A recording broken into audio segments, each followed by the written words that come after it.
kind of had something cool happen lately that I wanted to say something about. As I'm sitting here waiting for Mr. Thinskin to render, it's at 9% right now.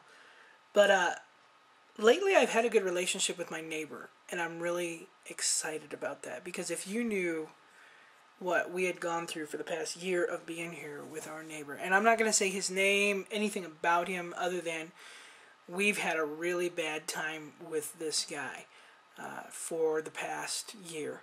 He has gotten so mad at us constantly, because I have two little kids, a 4-year-old and a 2-year-old. They like to run around, and we live on a second floor apartment. They get to running, and sometimes my daughter and my son get to jumping. And our landlord has assured us constantly that we're not doing anything wrong.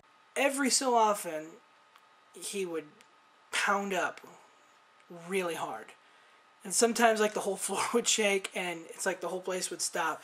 And so we were walking on eggshells for a long time. We had a couple run-ins here and there, and, but our landlord stepped in, said to him very politely, if you don't like it, you can move. Because it's not like we're letting our kids jump around. It's not like I come home and I'm saying, hey, guys, it's time to jump around and annoy the man downstairs. No, nothing like that.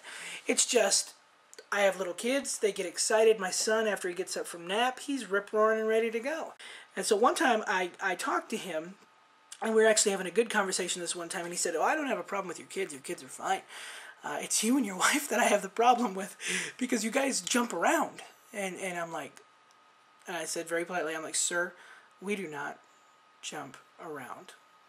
My wife is pregnant. As you all know, we're going to have our third baby soon. I said, no, she's not jumping around, and neither am I. It's my kids. And he didn't believe that. A couple weeks ago, I was taking out the garbage, and then we got into a really bad argument. He said, why are you terrorizing my family? And I didn't handle it the greatest, I'll admit. I was not very cordial at that time. It was kind of a tense conversation. He's been sick, and so he kind of said some things that were like kind of shocking that I did tell my landlord about, just to be on the safe side. But I think it was more expressed out of anger and just the stress that he was feeling at the time. Ever since we had this big, huge argument, and it was pretty bad. I'm not proud of it, but it was pretty intense.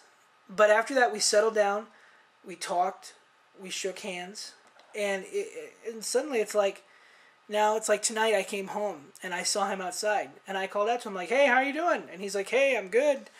And I said, my wife and my kids are coming home tomorrow. They're at their grandma's.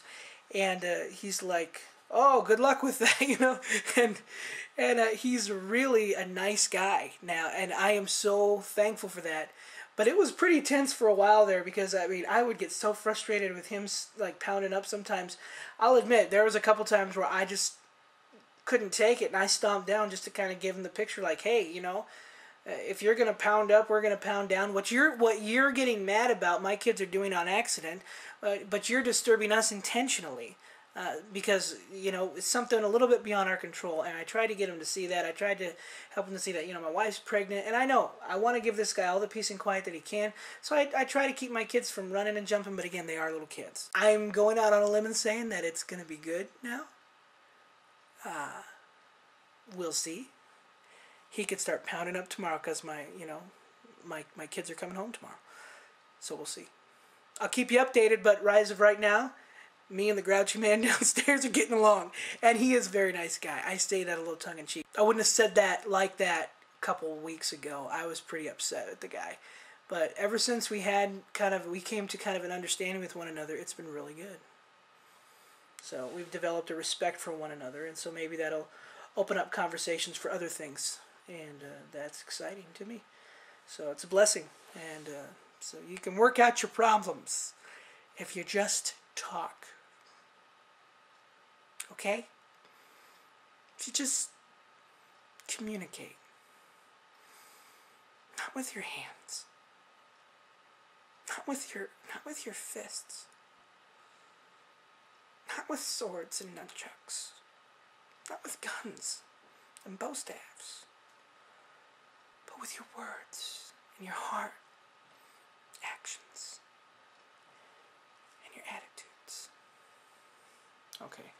Mr. Thinskin is up. It's done rendering, so I'm done too.